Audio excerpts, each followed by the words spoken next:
Hi, I'm Katie, and I'm from Victoria, BC, Canada. And I was diagnosed 5 years ago this month, and I was diagnosed with ALK-positive lung cancer.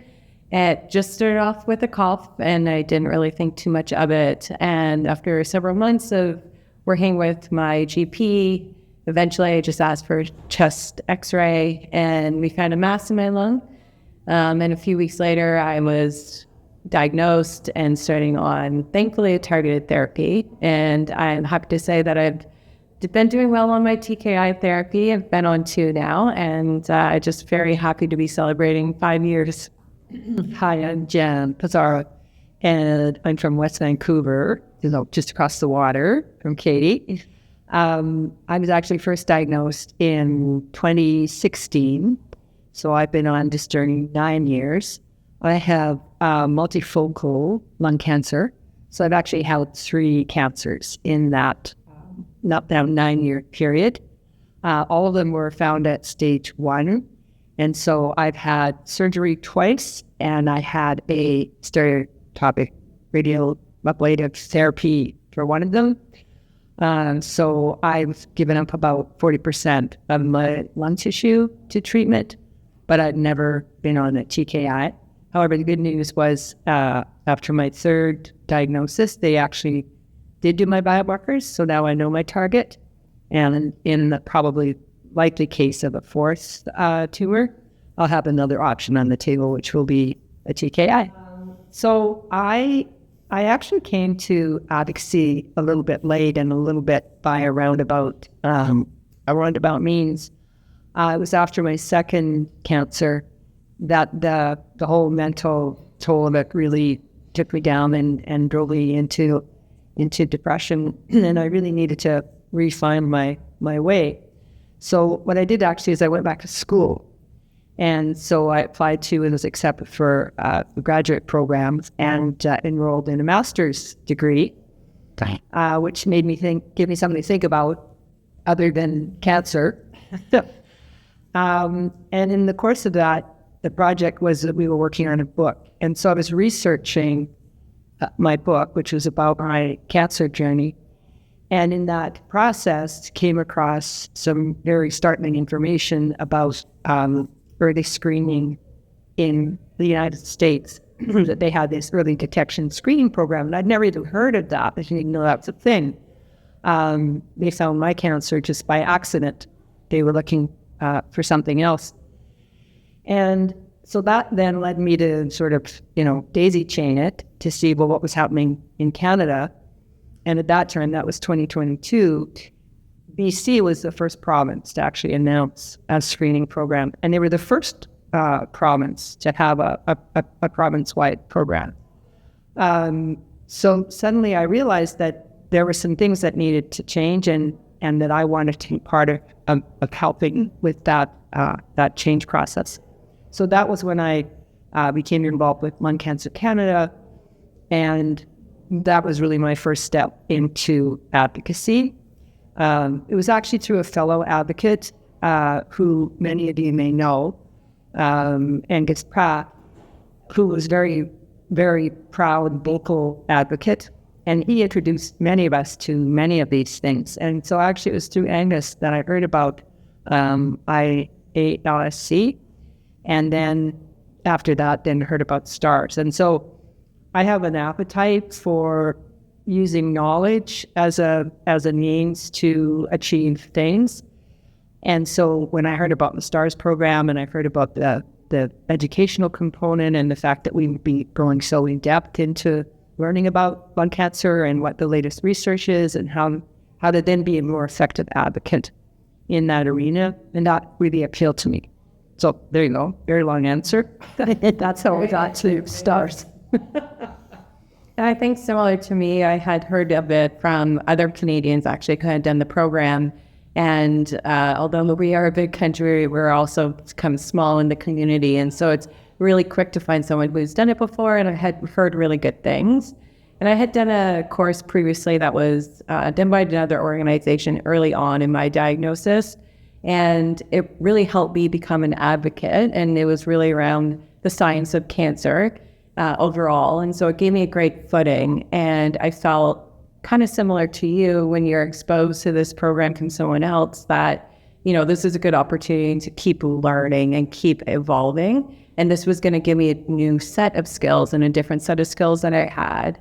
And I had been advocating that for about 3 years, and this was going to elevate me to that next level. And so in order to keep being, on top of my knowledge and hope to get another badge of saying, I can advocate, I felt it was a really important step in my journey. And I think seeing the success of other people who have done it and the network they gained from it alone and the opportunities that they can continue to have because of this program, it really highlighted the importance of it for me. I think that's a really big point. That point that you just made there really struck for me. And it's a weird thing, like, we're all in this club because we have lung cancer. So you sort of have an initial credential, right? You have the cancer, if you have lung cancer, you can be in a club we don't want to be in. But to then be an advocate, I think having certification makes me feel more confident that I'm fully informed, and also it's a credential. It's like, yes, I'm a cancer patient, but also I have this backing and training. And I think both of us having different advocacy projects and lenses, and just the different degree of our age gap, being in the same club, we have different experiences. So we're going to contribute differently, but we also will contribute similarly. Right. And the fact that we can all do the same program, regardless of how we got in here in our different advocacy initiatives, I think it's wonderful, because then it brings all of us together. We can speak almost in the same language at a more informed situation. And so I think that it has been wonderful too. It's just that credential plus the networking and the common language. Sure. So even coming to a conference like this, I was making the observation that, you can sit in these sessions and it's kind of like drinking from the fire hose. These guys up there, they're rapid fire, right? They're banging through these very complicated research presentations, but because of what we learned in STARS, you recognize the graph. Yeah. You actually can quickly start to see, as they're talking about something, ORR, patient survival. So we've got some of the acronyms, we've heard some of the names of the big studies, and those just allow you to scaffold what is coming so fast, but you can kind of grab at pieces of it. Because we have this ground. Yeah. Did you find that? Oh, 100%. I think for me, the biggest thing has just been, to your point, as you're going through the presentations, the debates, the panels, you can absolutely pick up on the information. And even in some of the deep dives of cases, here's a case of a patient who's come in, we can recognize from the patient point of view what the the diagnosis is, but then the deeper understanding of how you're going to treat that patient, the considerations, and walking through that with other clinicians around us and nodding our heads saying, oh, I get why that would be done. I think those are all just really important for us. And I think probably I can speak on behalf of both Jen and I, is that we're constantly being connected to patients at the start of their journey, even throughout their journey. And if we can, be that, it's like being a navigator. Being a navigator, that's a great word. Like being a navigator where we can understand some of the things, or we can understand a better approach to maybe talking to their oncologist, because we've been exposed to this information. We know maybe how they think even. We can even think about clinical trials or new data that has come out that we would be aware of. I think this is all just so helpful for us to bring this, it's not just us containing the information and us solely working.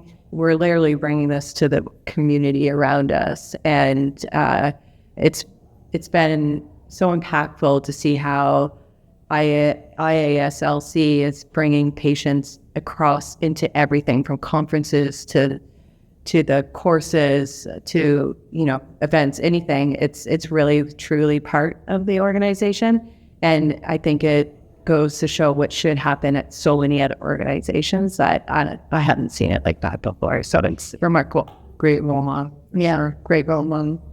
For me, what I found really helpful with the program is that it is over the course of a few months, and that you can do it at a pace that works for you. They're very accommodating as well. So if you need an extension or if you can't miss or make something, you can come back and do it at a different time. So the program is very flexible, understanding the patient experience and life experience. On top of that, what I found it truly remarkable was the access and the conversations with the mentors and then the clinician experts that would come in. That alone was worth the entire all the modules you were doing, the entire course, and continuing those conversations and future networking calls. You're now part of this massive community that you can constantly connect with. So I would say not only is it great just to elevate your learning and understanding of lung cancer and how it operates and how clinical trials work and how to advocate and how to become more of a research advocate. I would say one of the biggest takeaways is the ability to learn directly from experts, to do it at a pace that works for you, and then to be networked with people from across the world. That has been already a phenomenal benefit. Yeah. I think one thing I would say too is that, and I don't know what it was like for you, Katie, but so, Angus suggested this. I looked into it. I put my hand up. She wrote me a reference. He was my reference, right? It can be a little bit daunting when you first look at that application. And so I would just encourage anyone who's interested to don't be put off by that. Take your time. You have time to fill in the various sections. I think it's important to understand that there is more emphasis here on advocating for research as opposed to the advocacy that we might do within our groups, or even on behalf of ourselves. But that transition, the program really supports that. And as Katie said, although it is science heavy, like I don't let anybody suggest to you that it's not, because that's where sort of the future of lung cancer treatment lies. But the way it's structured with the modules, you can pause the module. I'm a learner. I need to write things down in order to learn them. So I make my notes. I stop the video, rewind if I needed to, make sure that I had really understood what that concept was.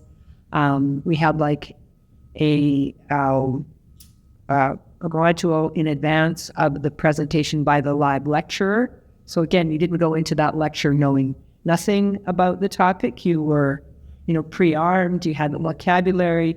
So it's really a well thought out program, and I think will support anyone who has the desire to learn more and is willing to put in the time. It is a time commitment, but as Katie says, you have some treatment dates or something else intervenes in your life and you need either a little bit of relax on a deadline or you need some time to complete something. Very understanding faculty. So go for it. That's what I'd say. And I think too, there's such a vast variety of us. We had people from all over the world, and next door, and multiple different age groups and multiple different aspects of their lives. And so I think just to see that, it reminds you that we're all in this together, and we all have different things that we're working towards in our life. But it's I think really coming here, I think I can say it's been a life-changing experience, transformative at this point. So transformative, and all different cancer stories too. So I'm at a loss for words. Opened our eyes up, I guess.